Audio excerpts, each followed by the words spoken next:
আপনি কি ফ্রিল্যান্সার খুঁজছেন? বুঝতে পারছেন না কাকে ট্রাস্ট করবেন, কার ওপর কাজ করবেন, কেউ ফাঁকি দেবে না তো, কেউ আপনাকে স্ক্যাম করবে না তো? তো কী কী বিষয়গুলো নজর রাখবেন সেই নিয়ে আজকে কথা বলবো। তো চলুন শুরু করা যাক। নমস্কার, সবাইকে স্বাগতম জানাচ্ছি, নিয়ে চলে এলাম একটা নতুন ভিডিও নিয়ে। তো বেসিক্যালি ব্যাপারটা হচ্ছে, যখন আপনি কোনো ফ্রিল্যান্সারকে খুঁজতে যাবেন, তার আগে কিছু জিনিস মাথায় রাখতে হবে। সেটা হচ্ছে আপনার নিজেকে টেকনিক্যাল নলেজ থাকতে হবে। তার জন্যে আপনাকে রিসার্চ করতে হবে, কে কে অ্যাভেলেবেল রয়েছে, কে কীরকম কাজ করছে, তার প্রাইস কেমন, তার আর সবথেকে বড় কথা ট্রাস্ট করতে পারবেন কি না।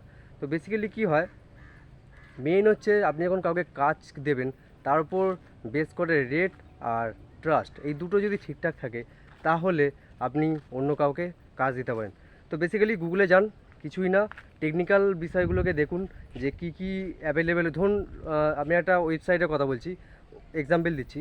ধরুন আপনি একটা ওয়েবসাইট বানাবেন, আপনার বিজনেস আছে, সেটাকে আপনি অনলাইনে নিয়ে আসতে চাইছেন। সেই বিজনেসটা, আপনার তো ওয়েবসাইট কীভাবে বানাবেন সেটা জানেন না।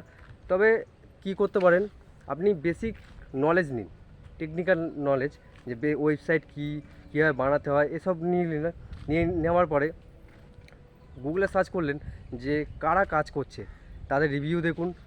সেই রিভিউ, এখন রিভিউর মধ্যে অনেক ফেক চলে এসেছে, ফেক রিভিউ চলে এসেছে।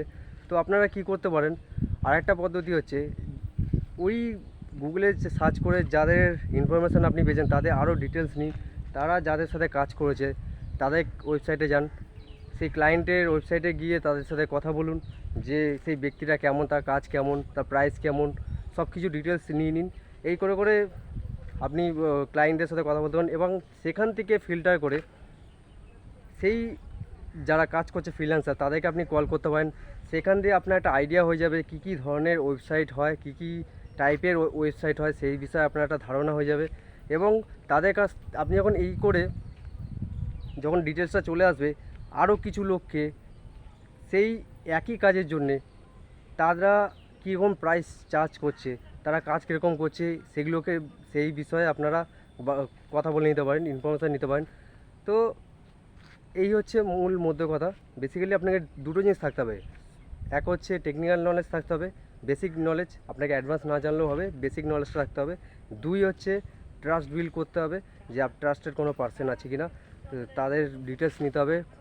আরও বেশি যত ডিটেলস নেবে তত আপনার ট্রাস্টটা বাড়বে। তো প্রাইস আর ট্রাস্ট এই দুটো ম্যাটার করে, যে আপনি কাকে কীরকম কাজ দিচ্ছেন, আপনার তার উপর নির্ভর করছে আপনার ওয়েবসাইট বা আপনার যে প্রোডাক্ট বা সার্ভিস আছে সেইটা করবে, সেই কাজটা অন্য কাউকে দেবেন কি দেবেন না। তো আশা করি সবাই বুঝতে পেরেছেন। যদি ভিডিওটা ভালো লেগে থাকে লাইক করবেন, শেয়ার করবেন, সাবস্ক্রাইব করুন। দেখা হচ্ছে একটা অন্য কোনো নতুন ভিডিওতে। যদি কোনো মতামত থেকে থাকে নিচে কমেন্ট করে জানাবেন। দেখা হচ্ছে একটা নতুন কোনো ভিডিওতে। সবাই ভালো থাকুন, সুস্থ থাকুন, ধন্যবাদ।